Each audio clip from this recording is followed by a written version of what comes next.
तर आपण आज श्रीदेव इनामदार रामेश्वर यांच्या भूमीमध्ये म्हणजेच आचऱ्यामध्ये उभे आहोत. प्लॉट आपण जेव्हा बघतो तेव्हा आपण सांगतो की कंपाऊंड तुमचं पहिलं तयार करून घ्या, जेणेकरून आपली वास्तू किंवा आपले देवता विराजमान होतात. तर मेन जे बांधकाम आहे, जे आपण आपल्या प्लॉटमध्ये घर बांधतो, ते कुठेही बांधून चालत नाही. जसं की ब्रह्मस्थानात आलं, उत्तरेला आलं, पूर्वेला आलं, ईशान्येला आलं बांधकाम, तर तुम्हाला वास्तुदोष निर्माण करतं आणि बऱ्याचशा प्रॉब्लेम्स आपल्याला फेस करावे लागतात. ॲक्च्युअल शेगडी म्हणजे आग्नेय तत्व जे जिथे पाहिजे किंवा आग्नेय दिशेला शेगडी हवी. कधी कधी चूक होते की आग्नेय दिशेला सिंक येतं आणि भरपूर मग वास्तुदोष निर्माण होतात आणि घरात पैसा टिकत नाही. तर आता हा पावा झालेला आहे आणि मी तुम्हाला आता एक्सप्लेन करणार आहे की हा प्लान आपण कसा दिलेला आहे.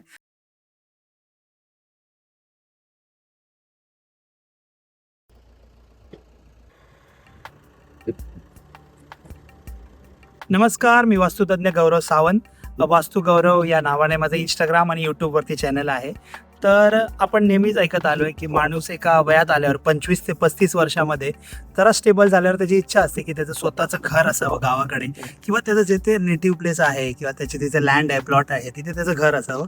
किंवा दुसरी गोष्ट, जर रिटायर झाल्यानंतर प्रत्येक माणसाची किंवा आपल्या आईवडिलांची इच्छा असते की रिटायरमेंटनंतर एक चांगलं असं घर असावं, जिथे त्यांना सुख, शांती, समृद्धी आणि स्वास्थ्य त्यांचं चांगलं राहावं. तर वास्तुशास्त्रानुसार हे घर कसं असावं, कारण की आपण आता सगळीकडे ऐकतोय की वास्तू वास्तू हे फार इम्पॉर्टंट आहे. तर रिटायरमेंट नंतर जर तुम्हाला वास्तुशास्त्रानुसार घर बांधून हवं असेल तर ते कसं असावं आणि वास्तुशास्त्रानुसार घर बांधण्याची प्रोसेस नक्की काय. तुम्ही नेहमी ऐकत आला असाल की घर बांधायला वास्तुशास्त्रानुसार कसं बांधावं, किंवा नेहमी मलाही कमेंट्स येतात की सर तुम्ही नक्की काय करता, तुमची प्रोसेस काय आहे, तुम्ही वास्तुतज्ञ आहात पण तुम्ही नक्की काय सांगता. तर चला तर मग आज जाणून घेऊया की वास्तुशास्त्रानुसार घर बांधण्यासाठी त्याची नक्की प्रोसेस काय आहे, की कुठून सुरुवात करा. तर सगळ्यात पहिली स्टेप आहे त्याचं कंपाऊंड पहिलं बांधून घ्यायचं. त्याचं कारण असं की जेव्हा आपण कंपाऊंड बांधतो आपल्या प्लॉटला, तर जी आपली लँड आहे, आपल्या नावावरती जी जमीन असते, त्या कंपाऊंडमुळे आपल्या जमिनीमध्ये पहिले जे 45 देवते आहेत, जसं तुम्ही ऐकत आला की वास्तुपद मंडळ आहे, तर वास्तुपद मंडळामध्ये 81 पद आहेत, त्याच्यामध्ये 45 देवता विराजमान आहेत. आणि जे आपल्या 4 मुख्य दिशा आहेत, पूर्व, पश्चिम, उत्तर, दक्षिण, तर त्या प्रत्येक दिशेकडे 8-8 देवता विराजमान होतात. म्हणजेच 32 देवता आपल्या कंपाऊंडमध्ये म्हणजे बॉर्डरवरती विराजमान होतात.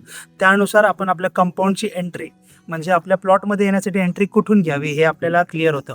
आणि आपली एंट्री आपण ह्या कंपाऊंडमध्ये ईस्टमधनं घेतली आहे. ओके. आणि प्रत्येक, जसं मी बघते की प्रत्येक दिशेला 8-8 पदं आहेत. तर ती पदं कुठली आहेत, तर मी पूर्वेची पदं तुम्हाला सांगतो. तर मी पूर्व दिशा म्हणजेच ईस्ट आहे त्याची पदं तुम्हाला सांगतो. ते तुम्ही नेहमी ऐकत आलात. E1, E2 ते पदं जी असतात ती E1 to E8 असतात. म्हणजे पूर्वाचा पहिल्या भागपासून 8वा भाग. तर त्या कुठल्या दिशेत असतात, तर ईशान्यापासून आग्नेयापर्यंत. ओके. तर पहिले मी तुम्हाला पूर्वेची 8 पदं सांगतो आणि त्याच्यामध्ये आपण कुठलं पद घेतले आणि त्याचं इम्पॉर्टन्स काय हेही सांगतो. तर पूर्वेला जे 8 पद आहेत त्यातलं पहिलं पद आहे ते शिखी, दुसरा आहे ते पर्जन्य, तिसरा आहे जयंत देवता, चौथा आहे इंद्र देवता, पाचवा आहे सूर्य देवता, सहावा आहे सत्य, सातवा आहे वृष आणि आठवा आहे आकाश. तर हे जे देवता आहेत, तर ह्या देवतांमध्ये कुठली पदं चांगले किंवा कुठले देवता चांगले, त्यानुसार आपण कंपाऊंडचं पूर्ण कंपाऊंड घातल्यानंतर त्याचं मिडल काढून आपण प्रॉपर डायरेक्शन मार्क करतो. जे मुख्य दिशा 4, त्याच्यानंतर जे त्याच्या अजून ज्या दिशेत आपण ऐकत आलो, ईशान्य, आग्नेय, नैऋत्य, वायव्य, म्हणजे झाल्या 8. आणि शाहीमध्ये ज्या दिशा आहेत, ज्या विश्वकर्मा प्रकाश ग्रंथामध्ये सांगितल्या गेलेल्या आहेत की अजून त्याच्यामध्ये जो डायरेक्शन्स येतात त्या 16 दिशा कंप्लीट होतात. त्यानुसार आपण मार्किंग करतो आणि त्याच्यानंतर आपण ह्याचा प्लॉटचा मुख्य एंट्री कुठून घ्यायचा. सो ह्या प्लॉटमध्ये तुम्ही बघा तर दक्षिणेकडे दुसऱ्यांचा प्लॉट आहे आणि पश्चिमेकडेही दुसऱ्यांचा प्लॉट आहे. आपल्याला जो रस्ता भेटतोय तो आपल्याला पूर्वेकडे भेटतोय आणि उत्तरेकडे. तर उत्तरेचा जो भाग आहे तो मोठा असल्यामुळे, म्हणजेच मला वाटतं की हा जो प्लॉट आहे त्याचा पूर्व भाग मोठा असल्यामुळे हा थोडा आयताकृती आहे, रेक्टँगल शेपमध्ये हा प्लॉट आहे, तर आपण याचा पूर्वेकडे दिलेला आहे. तसं ह्या प्लॉटनुसार आपण ह्याची पूर्व जरा मोठी आहे आणि उत्तर थोडी छोटी आहे आणि हा रेक्टँगल शेपमध्ये म्हणजे आयताकृतीमध्ये आहे. तर ह्यांच्या रिक्वायरमेंटनुसार आणि सगळ्या गोष्टी बघतात, जसं की जे ओनर आहेत घराचे, त्यांना पूर्व दिशा ही चांगली आहे. तर पूर्व दिशेकडनं आपण मेन गेट घेतलेलं आहे, ज्याची पदं आपण घेतली आहेत E3, E4, म्हणजे पूर्वेचं तिसरं पद आणि चौथं पद. तर जसं आपण पहिले सांगितलं की सगळ्यात प्रथम स्टेप आहे की आपला प्लॉट असेल त्याला आपण कंपाऊंड मारून घ्यायचं आहे आणि कंपाऊंड मारल्यानंतर आपण पूर्ण कंपाऊंडचं मेजरमेंट घेतो किंवा सर्वे प्लॅनमध्ये आपल्याकडे प्रत्येकाकडे असतंच नकाशामध्ये. तर त्याच्यानंतर आपण मिडल काढून आपण 16 दिशांमध्ये डिवाइड करतो. तर जसं आता मी पूर्वची तुम्हाला पदं सांगितली आधी तुम्ही ऐकलं, तशीच दक्षिणेला पण काही पद आहेत. जसं कोणाकोणाचा दक्षिणेला रोड असतो तर त्यांना वाटतं की दक्षिणेला रोड नसावा, दक्षिणेनुसार दक्षिणेला कधी आपण रोड घेऊ शकत नाही, तर तसं काही नाही आहे. तर दक्षिणेची मी तुम्हाला पदं सांगतोय आणि त्यातला जो महत्त्वाचं पद आहे तेही मी तुम्हाला सांगेन. दक्षिणेची जी पदं आहेत ती आहेत आग्नेयापासून नैऋत्यपर्यंत. ती पदं कुठली आहेत? 8 पदं, जी मी मगाशी सांगितलं की प्रत्येक दिशेमध्ये 8-8 पद येतात. दक्षिणेला जी पदं आहेत ती आग्नेयापासून नैऋत्यपर्यंत येतात. तर ती पदं असे आहेत, त्या पदांची नावं आहेत. पहिलं पद आहे अनिल, दुसरं आहे पूषा, तिसरं आहे विथित, चौथा आहे ग्रह अक्षत, पाचवं ज्या गोष्टीला तुम्ही सगळे घाबरता म्हणजेच यमदेवता, 6वा आहे गंधर्व, 7वा आहे भृंगराज आणि 8वा आहे मृग, जे नैऋत्य दिशेला. तर अशी ही दक्षिण दिशेमध्ये ही 8 पदं आहेत. त्यातलं 4थं पद जे तुम्ही ऐकलं ते 4थं पद सगळ्यात चांगलं काम करतं. सो दक्षिणेला जर 4थ्या पदामध्ये तुमच्या प्लॉटची एंट्री असेल किंवा तुमचा घराचा दरवाजा असेल तर काही घाबरायची गरज नाही. जसं तुम्ही ऐकलात की पूर्वेला जसे आपले 8 देवता आहेत, पदं आहेत आणि दक्षिणेलाही 8 पदं आहेत, तसे पश्चिमेची 8 पदं आहेत आणि त्या पदांचंही काय महत्त्व आहे. तुम्ही पश्चिमेची 8 पदं तुम्हाला सांगतो. पश्चिमेचं जे पद आहे ते नैऋत्यपासून सुरू होऊन वायव्येपर्यंत जातं. तर ती जी 8 देवता आहेत, तर पहिलं देवता आहे पितृदेवता, जे नैऋत्यपासून सुरू होतं. दुसरं देवता जे आहेत ते द्वारिका देवता आहेत. तिसरं आहे ते सुग्रीव. चौथं तुम्ही ऐकलं असेल पुष्पदंत. माझ्या बहुतेक व्हिडिओजमध्ये किंवा पॉडकास्टमध्ये तुम्ही ऐकता की पुष्पदंत ही इच्छापूर्ती देवता आहे. त्याच्यानंतर जे देवता येतं ते वरुण देवता. वरुण देवता जसे तुम्हीच ऐकलं की पूर्वेचं सूर्य देवता मानला जातो सगळ्यात महत्त्वाचा, दक्षिणेला यम असतो, तसंच पश्चिमेला सगळ्यात जास्त कोणाची ताकद असते जी इच्छापूर्ती, जसं पुष्पदंत आहे. तर वरुण देवता तुमचा गेन्स प्रॉफिटचा देवता आहे. त्याच्यानंतर जे येतं आहे ते असुर देवता, त्याच्यानंतर 7वं आहे ते शोष आणि सगळ्यात शेवट म्हणजे जे वायव्याला येतं, जे 8वं पद आहे पश्चिमेचं, ते म्हणजे पापक्षमा. तर हे होते सगळे आपले पश्चिमेला जे देवता विराजमान आहेत, म्हणजे नैऋत्यपासून वायव्यापर्यंत, ज्यांना इंग्लिशमध्ये W1 to W8 बोललं जातं. आता आपण बघणार आहोत वायव्यापासून ईशान्येपर्यंत, म्हणजेच आपल्या N1 पासून N8 पर्यंत कुठले देवता आहेत. तर तिकडे आहेत, पहिला देव आहे रोग, त्याच्यानंतर आहे नाग, त्याच्यानंतर मुख्य सोम, बल्लाट, त्याच्यानंतर तुम्ही बघू शकता भुजंग आहे देवता, त्याच्यानंतर आहे आदित्य आणि दिती. तर हे जी पदं आहेत ती N1 to N8 आहेत आणि ही सगळी जी पदं, आता तुम्ही जी 32 पदं ऐकलात प्रत्येक दिशामध्ये, तर ह्याच्यामध्ये पॉझिटिव्ह पदं आहेत जे तुमचं प्लॉटचं ओपनिंग असेल किंवा घराचं ओपनिंग असेल त्यासाठी. पूर्वेला जी मी सांगितलं त्यातले येतात जयंत आणि इंद्र. तुम्ही दक्षिणेकडे जर ऐकला असेल तर त्यातले येतात ग्रह अक्षत आणि विथत. तुम्ही जर पश्चिमेला ऐकला असेल तर त्यातले देवता आहेत ते सुग्रीव आणि पुष्पदंत. आणि जर तुम्ही उत्तरेकडे बघाल तर उत्तरेकडे सोम, मुख्य आणि बल्लाट हे देवता आहेत. इकडे ओपनिंग नेहमी चांगली. तर प्रथम आपण बघतो की प्लॉट आपण जेव्हा बघतो तेव्हा आपण सांगतो की कंपाऊंड तुमचं पहिलं तयार करून घ्या, जेणेकरून आपली वास्तू किंवा आपले देवता विराजमान होतात. आणि दुसरी जी सगळ्यात मुख्य गरज आहे, म्हणजे तुम्ही बघत असाल की विष्णूंचा पहिला अवतार आहे तोही मत्स्य अवतार आहे आणि मानवाचा जन्म हाही तुम्ही बघितला तर लिक्विड फॉर्मपासूनच होतो, म्हणजे पाणी हे फार महत्त्वाचं आहे. आणि तुम्ही जर बांधकाम करताय तर तुमच्या लँडमध्ये, तुमच्या प्लॉटमध्ये पहिलं पाणी कुठून यायला हवं किंवा पाण्याचा स्रोत कुठून असावा, वॉटर रिसोर्स म्हणजे तुमची विहीर किंवा तुम्ही बोरवेल जर मारताय ती कुठून असावी. तर सगळ्यात पहिलं कंपाऊंड झाल्यानंतर आपण जे पहिलं बघतो ते पाण्याची जागा आणि बोरवेलची जी मार्किंग असते की पाणी कुठे लागेल किंवा कुठून घ्यावं ह्याच्यासाठी पण आपण मार्किंग देतो. तर तुम्ही इथे बघू शकता की आपण परफेक्ट मार्किंग दिलेलं आहे आणि हे आपल्या प्लॅनमध्येही आपण प्रॉपर मेजरमेंटनुसार मार्क करून देतो की पाणी तुम्ही बोरवेल कुठून घ्यावी किंवा तुम्ही जर विहीर मारताय तर ती कुठून यायला हवी तुमच्या कंपाऊंडमध्ये. तर आपण आता बघितलं की कंपाऊंड कसा असावा, एंट्री कुठून असावी आणि पाण्याची जागाही आपण मार्क करून देतो. तर मेन जे बांधकाम आहे, जे आपण आपल्या प्लॉटमध्ये घर बांधतो ते कुठेही बांधून चालत नाही. जसं की ब्रह्मस्थानात आलं, उत्तरेला आलं, पूर्वेला आलं, ईशान्येला आलं बांधकाम, तर तुम्हाला वास्तुदोष निर्माण करतं आणि बऱ्याचशा प्रॉब्लेम्स आपल्याला फेस करावे लागतात. तर नक्की आपण बांधकाम कुठे असावं आपल्या प्लॉटचं मेजरमेंट घेतल्यानंतर आपण ठरवतो आणि त्याच्यात मार्किंग करून.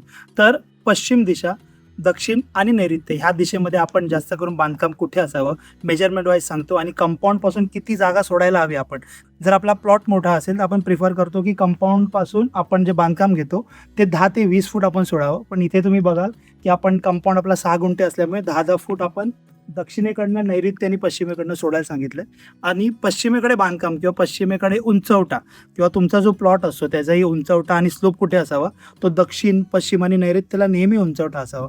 त्याचं कारण तुम्हाला एक सांगतो की हजारो वर्षापूर्वी जी काही मंदिरं बांधली गेली किंवा परमेश्वर आपले जे काही विराजमान झाले, मग आपले महादेव असतील किंवा महादेवांचं काही रूप असेल किंवा देवींची मंदिरं आपण बघतो, तर आपण आज श्रीदेव इनामदार रामेश्वर यांच्या भूमीमध्ये म्हणजेच आचऱ्यामध्ये उभे आहोत. तर तुम्ही बघाल तर प्रत्येक शिवलिंग ही त्या मंदिरामध्ये पण पश्चिमेला आहे. तसंच आपण कुणकेश्वराला जातो तर पश्चिमेकडे आपण पायऱ्या चढत जातो, तो उंचवटा असतो कधीही. आणि परत रेवंडीला पण आता मी मध्ये जत्रेला गेलो भद्रकालीच्या, तर तुम्ही बघाल पश्चिमेकडे जाताना नेहमी तुम्हाला दिसेल की तुम्ही पायऱ्या चढत जाता वरती. तर पश्चिमेचा भाग हा कधी उंच असावा. कुठेही मंदिरात जावा तुम्ही, आता मी कुणकेश्वर सांगितलं, भद्रकालीचं सांगितलं, परत पिंपलेश्वराचं एक मंदिर आहे देवगडमध्ये, तिथे तुम्ही पश्चिमेकडेच जाता आणि पश्चिमेकडनं तुम्हाला चढत जावं लागतं जेव्हा शिवलिंगाला पाया पडायला जाता महादेवांच्या. तर ह्या पश्चिमेचे हे महत्त्व आहे आणि त्यानुसार आपण हे सगळ्या गोष्टी जे शास्त्रामध्ये सांगितलेल्या आहेत आणि ही जी उदाहरणं जिवंत आज आपल्याकडे आहेत की मंदिरांचं बघायला गेलात तर आपल्याला कळतं की पश्चिम दिशा किती महत्त्वाची आहे, दक्षिण किती महत्त्वाची आहे. आणि उत्तरेला तुम्ही बघाल तर जलतत्व असल्यामुळे कुणकेश्वराच्या उत्तरेला तुम्हाला एक तलाव दिसेल छोटंसं जेव्हा तुम्ही जाता. तर हे सगळ्यांनी पूर्व ही कधी तुमची स्लोप असावं किंवा पूर्व भाग हा कधी खाली असावा. तर आपण बांधकाम कुठे असावं ह्याचं उदाहरण तुम्हाला मी दिलं आणि आपण ह्यानुसार आपण आपल्या ह्या कंपाऊंडमध्ये आपण बांधकाम दक्षिण, नैऋत्य आणि पश्चिम बाजूला करतोय. तर आपण आता हे तुम्हाला मी दाखवतोय, हे ॲक्च्युअल हा पावा उभा राहिला आणि ह्याच्यावरती कन्स्ट्रक्शन होणार आहे. तर हा प्लान कसा आहे तो मी आता तुम्हाला एक्सप्लेन करते. तर आता आपण उभे आहोत, हे जे कन्स्ट्रक्शन होणार आहेत आणि क्लायंटच्या रिक्वायरमेंटनुसार की मी नेहमी सांगतो की आपण वास्तूमध्ये तुम्हाला आर्किटेक्ट 2D प्लॅन आणि फर्निचर लेआउट देतो. तर क्लायंटची जी काय रिक्वायरमेंट होते त्यानुसार तुम्ही बघू शकता. तर आता हा पावा झालेला आहे आणि मी तुम्हाला आता एक्सप्लेन करणार आहे की हा प्लॅन आपण कसा दिलेला आहे. त्यांच्या रिक्वायरमेंट होत्या की त्यांना 2 बेडरूम हवं आहे, एक एक्स्ट्रा बेडरूम हवं आहे गेस्टसाठी आणि बाकीच्या गोष्टी आपण कशा डिझाईन करतो वास्तूनुसार. आता मी तुम्हाला पदं एक्सप्लेन केली, तर दिशा किंवा मार्किंग करून. तर ह्या घराच्या बरोबर ब्रह्मस्थानी मी उभा आहे आणि ब्रह्मस्थानी यांचा हॉल आहे. तर यांची एंट्री आपण कुठून घेतली, तर चला पाहूया. यांची एंट्री आपण ईस्टकडनं घेतली आहे. इथे जर तुम्ही बघाल तर हा ईस्ट पार्ट आहे, इथून त्यांची एंट्री होणार आहे, तिथे दरवाजा असणार आहे आणि एंट्री केल्या केल्या जो वरंडा असतो तो हा पार्ट आहे की इथे वरंडा असणार आहे. ओके, की आपण म्हणतो ना की एंट्री केल्या केल्या माणसं जर घरात आत नाही यायचं आहे, बाहेरच्या बाहेर बसतात किंवा थोडा वेळ कोणाला बसायचं असेल, बोलायचं असेल, त्यांचं काही पर्सनल नसेल पण असंच ऑफिशियली बोलणं नसेल आणि भेटायला आले, जो वरंडा इम्पॉर्टंट असतो आल्या आल्या जी जागा असते, तो हा वरंडा आपण ईस्टमध्ये दिलेला आहे. आणि देवघर कुठे घेते, तर देवाची दिशा आपण मगाशी म्हणालो की ईशान्येला शिकीपद आहे आणि वास्तुपुरुषाचं जे डोकं आहे तेही ईशान्येला आहे. तर आपण देवघर कुठे घेतलंय, तर ईशान्येला हा जो देवघर आहे, हे जे तुम्ही मार्किंग बघता आहे ते हे देवघरसाठी क्लायंटच्या रिक्वायरमेंटनुसार आपण या देवघरची साईज गेलेली आहे आणि आपण देव ह्या बाजूला ठेवणार आहोत, जी आपण मार्किंग दाखवलेलं आहे. तुम्ही प्लॅनमध्ये बघू शकता की इकडे आपण देवघर दिलेलं आहे किंवा आपण जेव्हा बसणार आहोत देवाच्या समोर पूजा करायला तर आपलं फेसिंग जे असेल ते ईशान्येलाच असणार आहे देवपूजा करताना. ओके, त्याच्यानंतर जसं मी सांगितलं की एंट्री आपण ईस्टवरनं दिलेली आहे आणि या एंटर केल्या जो वरंडा असतो हा भाग आहे. त्याच्यानंतर आपण पुढे येतोय की किचन, की प्रत्येकाचं किचन ही सगळ्यात मोठी गरज असते आणि घरातल्या स्त्रियांना किंवा गृहिणींना, भगिनींना हे असतं की किचन कधी मोठं असावं. तर त्यांच्या रिक्वायरमेंटनुसार आपण किचन हे दिलेलं आहे आणि वास्तूनुसार हे आग्नेय दिशेला येतं. तर किचनमध्ये पण प्लॅनमध्ये आपण असं डिझाईन केलं आहे. ॲक्च्युअल शेगडी म्हणजे आग्नेय तत्व जे जिथे पाहिजे किंवा आग्नेय दिशेला शेगडी हवी. कधी कधी चूक होते की आग्नेय दिशेला सिंक येतं आणि भरपूर मग वास्तुदोष निर्माण होतात आणि घरात पैसा टिकत नाही. तर आग्नेयाला शेगडी तुम्ही बघू शकता प्लॅनमध्ये बरोबर आग्नेय दिशेमध्ये आपण शेगडी दिली आहे. सिंक जो दिला आहे तो तुम्ही बघू शकता पूर्व आग्नेयमध्ये आपण दिलेला आहे. आणि त्याच्यानंतर फ्रीज कुठे असावा किंवा जो स्टोरेज आहे एक्स्ट्रा, कारण आपण किचनमध्ये बघता की नेहमी भांडी ठेवायला किंवा काही मसाले किंवा जे काही गोष्टी असतात आपल्याला ठेवायला लागतात किचनमध्ये ते आपण ठेवतो. ते आपण ओव्हरहेड स्टोरेज कसा द्यायला पाहिजे. आणि अजून एक तुम्ही बघू शकता एक एंट्री दिली आहे किचनमधनं, जी क्लायंटची रिक्वायरमेंट होते की आम्हाला जर काही फंक्शन असेल घरामध्ये आणि जेवण बनवायला किंवा बायका कामाला बाहेरून येतात तर त्यांच्यासाठी एंट्री एक पाहिजे जो बाहेरच्या बाहेर हवा आहे. म्हणून आपण तुम्ही बघितलं की मगाशी जी मी पदं सांगितलं त्याच्यामध्ये अक्षत आणि विथत ह्या पदामधून आपण एक एंट्री दिली आहे, ज्याला आपण साऊथ ऑफ साऊथ ईस्ट म्हणजे दक्षिण आग्नेय असं म्हणतो. आणि हा जो भाग तुम्ही बघताय तर इकडे ह्या प्लॅनमध्ये तुम्ही बघू शकता की ही दक्षिण बाजू आहे पूर्ण घराची आणि दक्षिण बाजू ही जडत्व चालतं, दक्षिण बाजूला उंचवटा चालतो. तर आपण ज्या स्टेअर्स दिले आहेत ते इकडून दिले आहेत वरती जायला, बिकॉज हा ground+1 असा प्लॅन आहे. तर इकडून कंपल्सरी आपण स्टेअर्स दिल्या, त्या तुम्ही डिझाईन आणि जो प्लॅन मी दिले आर्किटेक्ट 2D प्लॅन त्याच्यामध्ये बघू शकता. आणि त्याच्यानंतर येते हा जो प्लॉट तुम्ही बघताय की ही जी डिझाईन ह्या दोन आहेत, तर हा जो इकडे आहे आफ्टर स्टेअरकेस म्हणजे स्टेअरकेसच्या बाजूला पायऱ्यांच्या बाजूला जे आहे एक कॉमन टॉयलेटची जागा दिली आहे. तिथे मगाशी मी पदं सांगितली, यमाच्या पुढे 2 पद आहेत, म्हणजेच गंधर्व आणि भृंगराज. तर त्याला आम्ही नेहमी सांगतो की दक्षिण नैऋत्येला आपलं चांगल्या गोष्टी ठेवू नये किंवा झोपताना दक्षिण नैऋत्येला झोपू नये किंवा पैसे तिथे ठेवू नये, बिकॉज ती डिस्पोजलची झोन आहे. किंवा मल्लत्याग म्हणतात त्याला, आपण जर ग्रंथ भाषेत वाचलेलं संस्कृत नाही तर मल्लत्याग इथे असावं म्हणून आपण इकडे टॉयलेट दिलेला आहे. आणि त्याच्या बाजूला हा स्पेस दिला आहे ते ड्राय बाल्कनी किंवा वॉशिंग मशीन, बिकॉज ती दक्षिण नैऋत्य बाजू येते. तर तिकडे ह्या ॲक्टिव्हिटीज चालतात. म्हणजे तुम्ही वॉशिंग मशीन ठेवू शकता आणि तुमचा वॉशरूमही तिथे येऊ शकतं. त्याच्या पुढे जर तुम्ही येताय तर हा पूर्ण भाग जो बघताय, जे कॉमन टॉयलेट नंतर हा जो तुम्ही भाग बघताय एंडचा, तो आपण मास्टर बेडरूमचे, ज्यांचं रिक्वायरमेंट होते की 2 बेडरूम हवेत.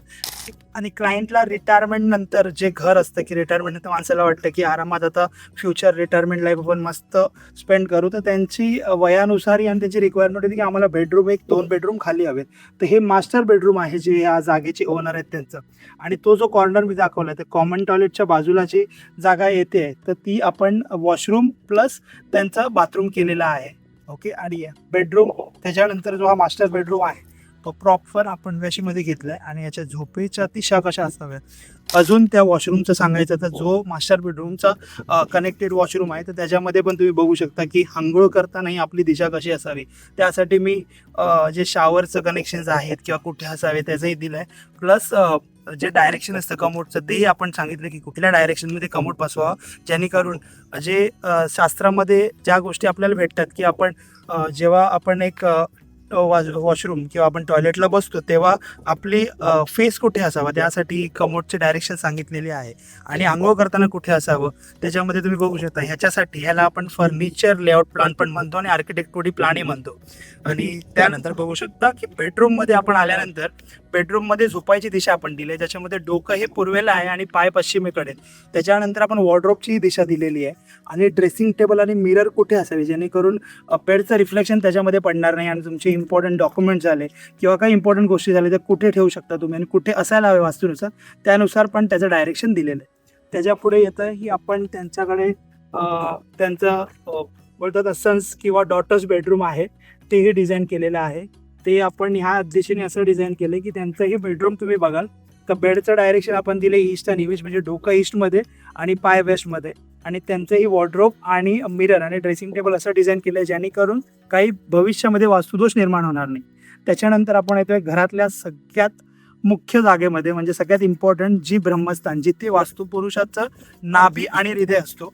कारण की जर तुम्ही बघितलं हा ब्रह्मस्थान आहे, ही दिशा पूर्व आहे जिथे आपण एंटर करतोय आणि एंट्री दिली आहे. पश्चिम, उत्तर आणि दक्षिण. तर उत्तर हा असा भाग आहे घराचा की उत्तर दिशेमध्ये कधीच तुम्ही बघाल की उत्तर दिशेमध्ये कुठलाच निगेटिव्ह झोन नाही. चारही दिशांमध्ये उत्तर दिशेचं एक महत्त्व म्हणजे उत्तर दिशेला निगेटिव्ह झोन नाही आहे. तुम्हाला पूर्वेला गेलात तर तुम्ही ऐकलं असेल इंग्लिशमध्ये ईस्ट साऊथ ईस्ट, म्हणजे पूर्व आग्नेयाला निगेटिव्ह झोन आहे. परत आता मी सांगितलं दक्षिण नैऋत्य तिथे निगेटिव्ह झोन आहे. परत इथे वेस्ट नॉर्थ वेस्ट जी दिशा आहे तिथेही डिप्रेशन झोन आहे. पण तुम्ही उत्तरेकडे बघा तर तिकडे निगेटिव्ह झोन तुम्हाला कधीच भेटणार नाही. आणि उत्तरेला कधीही वर्षाच्या 12 महिने तुम्हाला थंडावा जाणवतो. आणि सूर्यप्रकाशाचं सगळ्यात महत्त्व आहे वास्तूमध्ये. तर तुम्ही पूर्ण प्लॅनमध्ये बघाल तर आपण सगळ्यात जास्त ओपनिंग जर दिले तेही जर तुम्ही बघितलं की न्यूज म्हणजे काय, तर आपण न्यूज हे नेहमी शब्द ऐकण्यात आलेला आहे. तर न्यूज म्हणजे प्रायोरिटी वाईज कुठे जास्त ओपनिंग असावी. न्यूज म्हणजे नॉर्थ ईस्ट वेस्ट साऊथ. तर आपण व्हेंटिलेशन पण जास्त कुठे असावं त्याचाही लक्ष देतो या प्लॅन करताना. आणि त्याच्यामुळे तुम्ही बघाल की सगळ्यात जास्त जर आपण ओपनिंग दिली या प्लॅनमध्ये तर उत्तरेकडे आहे, त्याच्यानंतर पूर्वेकडे आहे म्हणजे नॉर्थ आणि ईस्ट. त्याच्यानंतर जी ओपनिंग येते ते पश्चिमेला. आणि सगळ्यात कमी ओपनिंग जर असेल तर दक्षिणेला. जे मी तुम्हाला न्यूज सांगतो तर कुठेही दरवाजा आपण म्हणतो ना की ह्याच दिशेला हवा तर चारही दिशेला दरवाजा चालतो. पण जर मी पदं मग अशी एक्सप्लेन केली त्यानुसार तुमचं व्हेंटिलेशन आणि दरवाजा आणि प्लॉटचं ओपनिंग, घराचं ओपनिंग हे महत्त्वाचं असतं. आणि ह्या सगळ्या गोष्टी प्लॅन बनवताना लक्षात घेऊन आपण हा सगळा प्लॅन बनवतो. आणि जसं मी सांगितलं हॉल, आणि मी मग आता जेव्हा सुरुवात केली तेव्हा मी ब्रह्मस्थानात उभा होतो. तर ब्रह्मस्थान हे कधीही ओपन असावं. ओके. म्हणजे तुम्ही जुनी घरं बघाल किंवा आता मूवीमध्ये पण बघता की जुन्या गावांचे शूट असतात, घर असतात, महल असतात, त्याच्यामध्ये तुम्हाला मधला जो स्पेस असतो तो ओपन असतो. ओपन टू स्काय असतं. म्हणून तिथे म्हणतात की तिथे ब्रह्मतत्व आहे, ब्रह्मस्थान आहे. आणि वास्तुशास्त्रानुसार वास्तुपुरुषाचं तिकडे नाभी आहे. आणि जी उत्तर भाग आहे थोडा तिथे हृदयाचा पाठ आहे. सो म्हणून कधीही हॉल ब्रह्मस्थानात असावा. ब्रह्मस्थानामध्ये कधीच तुमची म्हणतात ना की भिंत येऊ नये. तर त्यानुसार ह्या सगळ्या गोष्टींचा विचार करून हा प्लॅन बनवलेला आहे. आणि याचं डिझाईन आपण स्वतःच देतो. आपली टीम आहे आर्किटेक्टची, ती याच्यावरती काम करते. आमची टीम कधी कुठलाही प्लॉट असेल तो बघायला येते. त्यानंतर कंपाऊंड नसेल तर पहिलं कंपाऊंड त्यांना करून घ्यायला सांगते. कंपाऊंडमध्ये गेट कुठे ठेवा, जसं ह्या प्लॉटमध्ये तुम्ही बघा तर मी पूर्वेला एक एंट्री दिलेली आहे, मेन एंट्री, आणि उत्तरेला छोटी एंट्री दिली जी मगाशी मी तुम्हाला उत्तरेची पदं सांगितली, मुख्य, बल्लाट आणि सोम, त्यातली 2 पदं यूज करून एक छोटं सांगितलं म्हणजे बाईकसाठी ती एंट्री असं होऊ शकतं आणि कारसाठी आपण इथे एंटर करू शकतो. त्याच्यानंतर आपण बघू शकतो की आपण यांच्या नॉर्थ वेस्टला ह्यांची अशी रिक्वायरमेंट होती की आम्हाला जर कन्स्ट्रक्शन करताना काही स्टोअर ठेवायचे किंवा आम्ही सुद्धा इथे आलो कधी आणि आम्हाला राहायचंही असेल तर एक कन्स्ट्रक्शन होईपर्यंत आमका राहण्याची व्यवस्था किंवा स्टोअर कव्हर करू ते आपण नॉर्थ वेस्टला सेट केलेलं आहे, जेणेकरून तिथे नॉर्थ वेस्टला आपण कुठलंही आत्ताही कन्स्ट्रक्शन झाल्यानंतर पण सिक्युरिटी कोण असतील किंवा केअरटेकर असतील किंवा काही सामान असेल ठेवायला ते, आणि त्याच्या बाजूलाच आपण सेफ्टी टँक हे डिझाईनमध्ये दिलेलं आहे जे अजून त्यांनी बनवलेलं नाही आहे, कारण की अजून पाईपलाईनचं काम झालेलं नाही आहे. सो सेफ्टी टँक आपण त्याच्या बाजूला तिथे मी मगाशी सांगितलं की जिकडे असुर आणि सूश हे देवता आहेत, आणि जर तुम्हाला इंग्लिशमध्ये ते पद कुठलं आहे तर ते WNW आहे, जिकडे नेगेटिव्ह झोन आहे, डिप्रेशन, आणि तिथे सेप्टिक टँक चालतो, तिथे टॉयलेटही चालतो. तर अशा प्रकारे ह्या सगळ्या गोष्टीचा आपण लक्षात घेऊन हा प्लान बनवतो आणि याचं डिझाईन देतो वास्तुशास्त्रामध्ये. आणि ही प्रोसेस आहे एक प्रॉपर, तुम्हाला जर घर स्टार्ट करायचे आहे किंवा घर बांधायचं आहे वास्तूनुसार, तर ह्या सगळ्या प्रोसेस वाईज जर तुम्ही बांधलं तर तुम्हाला कुठले अडथळे येत नाही. आणि ह्याच्या व्यतिरिक्त काय बघाल तर तुम्ही कुठल्या महिन्यात बांधायला पाहिजे, कुठल्या मुहूर्तावर, कुठल्या तिथीवरती बांधलं पाहिजे, आणि कुठल्या वाराला कामाची सुरुवात केली पाहिजे, आणि ह्याचं स्टेप वाईज सगळ्या गोष्टी, जसं हे वास्तुशास्त्रानुसार मी प्लान देतो. तर तुमचे भटजी काका असतील, गुरुजी असतील, किंवा जे कोणी तुमचे फॅमिली भटजी असतील त्यांनाही तुम्ही विचारू शकता की कुठल्या तिथीवर किंवा कुठल्या वाराला बांधलं पाहिजे किंवा कुठला मुहूर्त पकडून आम्ही ह्या गोष्टी सुरुवात केली पाहिजे. आणि ह्या सगळ्या गोष्टींच्या लक्षात घेता जर तुम्ही घर बांधलं तर तुम्हाला घर बांधण्यामध्ये कुठले अडथळे येत नाही, आणि घर बांधतानाही मध्ये घर थांबत नाही. बांधताना जसं की तुम्ही बघाल की कामगारच पळून गेले किंवा मध्ये तुमचं लोन होत नाहीये, पैसे नाही आहेत तुमच्याकडे, ह्या सगळ्या ज्या गोष्टी येतात ते याच्यामुळे येतात की वास्तुशास्त्राच्या बाहेर पण, म्हणजे बाहेर बोलतं की ते सगळं इंटरलिंक आहे. मुहूर्त कुठला बघावा किंवा काय कधी चालू करावं, काय गोष्टी कधी कराव्या, याचं प्रत्येकाचं शास्त्रामध्ये नोंद आहे. जसं मत्स्य पुराणात सांगितलेलं आहे की 12 महिन्यातील 7 महिने हे चांगले घर बांधण्यासाठी आणि 5 महिने हे नेहमी वाईट. तर त्या महिन्यांमध्ये तुम्ही जर बांधताय तर तुम्हाला काय काय त्रास होऊ शकतं, आणि ह्या महिन्यांबद्दल जी माहिती आहे ती मी एक माझा आधी पॉडकास्ट झालेला आहे त्याच्यामध्ये सांगितलेली आहे. आणि तरी जर तुम्हाला माहिती हवी असेल तर तुम्ही कमेंट करून मला नक्की सांगा. यावरती अजून एक व्हिडिओ आपण नक्की वेगळा बनवू की कुठल्या महिन्यात बांधलं पाहिजे आणि कुठल्या महिन्यात बांधण्याचं महत्त्व काय आहे, आणि ह्या गोष्टीवरती आपण अजून एक पॉडकास्ट घेऊन लवकरच नक्की येतोय. तोपर्यंत आज जे तुम्हाला मी सांगितलं आहे ते मला वाटतं तुम्हाला कळलंच असेल. तर ह्याबद्दल अजून काही माहिती असेल तर तुम्ही कमेंट करा, लाईक करा, सबस्क्राईब करा वास्तू गौरव चॅनलला. ओम रामकृष्ण हरी.